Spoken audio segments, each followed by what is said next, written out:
פעם ביער הלכתי וקולם של ציפורים שמעתי וקולם של ציפורים מזמרים מזמורים.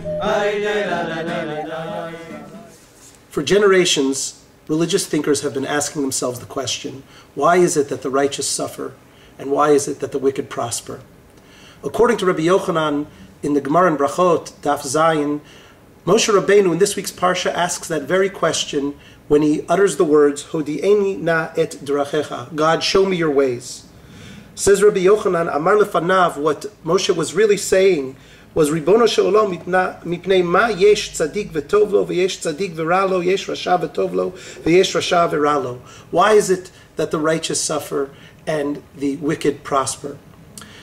Rabbi Yochanan himself gives a very straightforward answer that when the righteous suffer, they must be deserving of it in some way. They must not be completely righteous. And likewise, when the wicked prosper, there must be something positive that they've done to deserve the reward that they're receiving. Rabbi Meir, however, presents a much more complicated picture.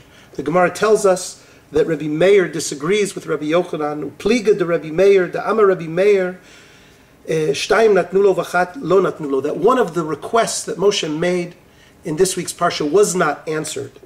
Shene'emar, for God, in responding to Moshe's request of Hodi'eni na drachecha, God responds, V'chanoti et asher achon, afal pish eno hagun. God says, I will be gracious unto those who I will be gracious to, even, adds Rabbi Meir, if they are not deserving of such grace. The world is complex, says Rabbi Meir. You can't oversimplify the way God works in the world. There's not a simple human understanding that we can point to, a person was rewarded for this or punished for that. Things are much more subtle, according to Rabbi Meir. And he says, therefore, that Moshe never got a clear answer to his question. The Gemara in Baba Metzia takes this notion one step further.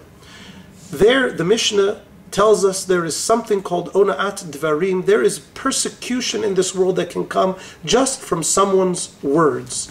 And the Mishnah and the Gemara bring a number of examples of ona'at dvarim, a number of cases where one's words can be cruel and hurtful and must not be uttered. Amongst the examples that the Gemara brings is the following. Imayu yisurin ba'in alav.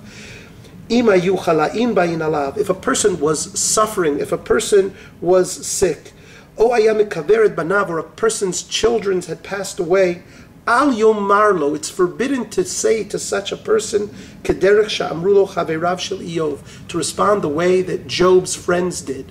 And what did Job's friends say to him? Job, you must be suffering for something that you did.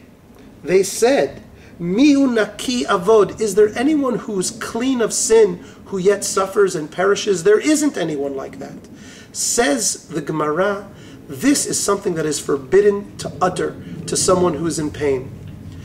According to Rabbi Meir, the world is complex and subtle, and we should never oversimplify God's ways, even in our quest to imagine the world as being a place of justice. And says the Gemara in Baba Metzia, that we can never engage in a thought process of estimating what one deserves and what one doesn't deserve in a way that will be cruel and painful. Ultimately, we are called upon by Rabbi Meir and the Mission Baba Metzia to understand the world in all its subtlety and to be very careful in how we imagine God working so that we don't misunderstand, nor are we overly cruel to the people amongst whom we live. Shabbat Shalom.